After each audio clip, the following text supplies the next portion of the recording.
Erev Shabbat, Parshat Chayai Sara, 57:72. In this week's Torah portion, we learn V'Avram Zaken Ba Bayamim V'Hashem Barach Avram B'Kol. And Avram was older; he was elderly, he was advanced in age, and God blessed Avram with everything. Vayom Avram El Avdos Zaken Beito, and Avram said to his servant, the eldest of his household, HaMoshel B'Kol Asher Lo, the one who ruled over everything that he had, Simna Yadcha Tachat Yerechi, V'Ashbiacha B'Hashem Elokei Hashemayim. Put your hand under my leg, under my thigh, which was a way of exacting a very powerful oath, and swear to me, unto the gods of the heaven, to the God of heaven, that you will not take a daughter to my son Isaac for a wife from here the Canaanite women. So this servant, who was he? Why was this event so special? This servant was Eliezer, the eldest servant of his household, the most trusted, the one that Moshe ruled over Avram's entire wealth and household. And this was substantial because we just read in this very verse, Vashem berachat Avram b'kol, and God blessed Avram with everything. He was trusted. So the question is, if he was trusted with all of Avram's material wealth, why now did he make him take an oath and swear to God? Now. But for all these years, he was his number one servant. He would never had to take an oath before. So I'd like to answer in the form of an important story. Rabbi Yisrael Salanter was traveling. And he was traveling from Jewish community to Jewish community. He comes to a small town, and no one knew who he was. He was obviously a very impressive personality. He looked very rabbinic, and he introduced himself.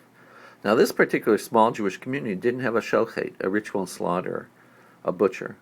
So they came to him and said, Rabbi, he obviously looked very pious. He said, Rabbi, will you slaughter some animals for us? We haven't had fresh meat in a long time. So Rabbi Salanter deliberately changed the subject. He started asking them questions like, how big is your Jewish community? How many Jews are here? How many synagogues do you have? How many families? Is there a yeshiva? And then, in the middle of the conversation, the rabbi said, oh, by the way, can you lend me 5 rubles? And the man representing the town said, lend you 5 rubles? To tell you the truth, Rabbi, we really don't know you. How could we trust you to repay the 5 rubles? So Rabbi Yislant had made his point. He said, you don't trust me? You don't know me? But you want me to slaughter for you? How do you know I'm really pious? You're judging me by my outer look.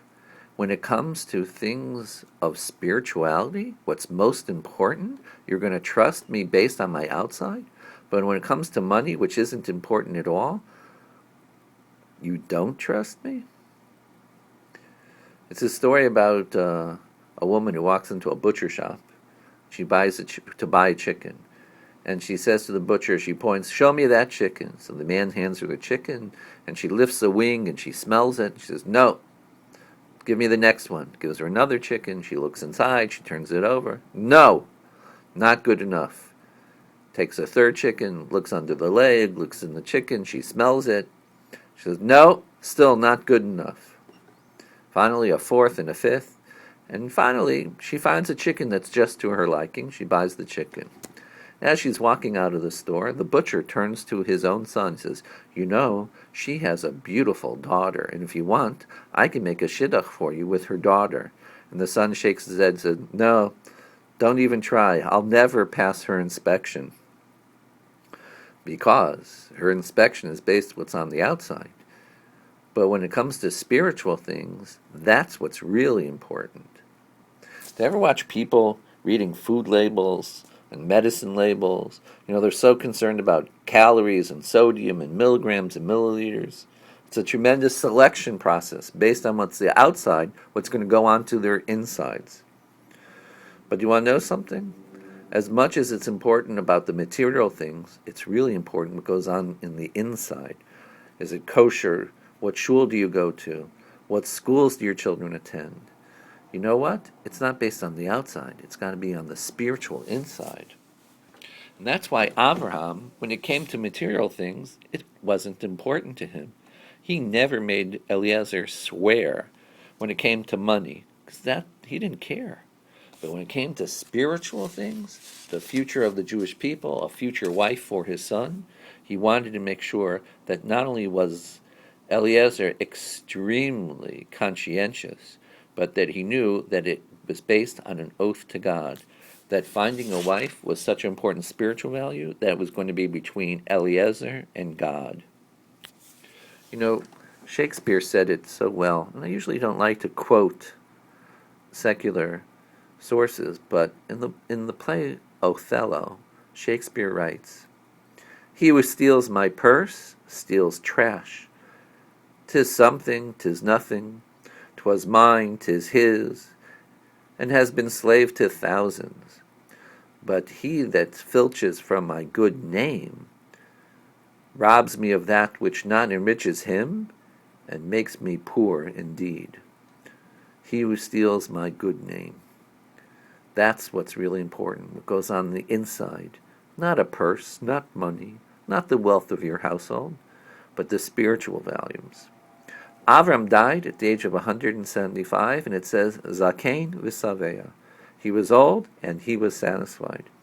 He was old and happy and satisfied, not because of all the wealth, but because of what he not because of what he acquired or left behind as an inheritance, but because of the spiritual legacy practiced by his sons and grandchildren, because he saw that the things that were really important, the spiritual values, and not money, was going to continue. When we look out into the world, here in the wintertime is beginning, the days are shorter and there's greater darkness. It is truly the light of the Torah and the light of our spiritual values that not only keep us warm, but light up the world in these difficult times. May this coming Shabbos grant us light and love and health and happiness for us, for the Jewish people, and all humanity. Amen.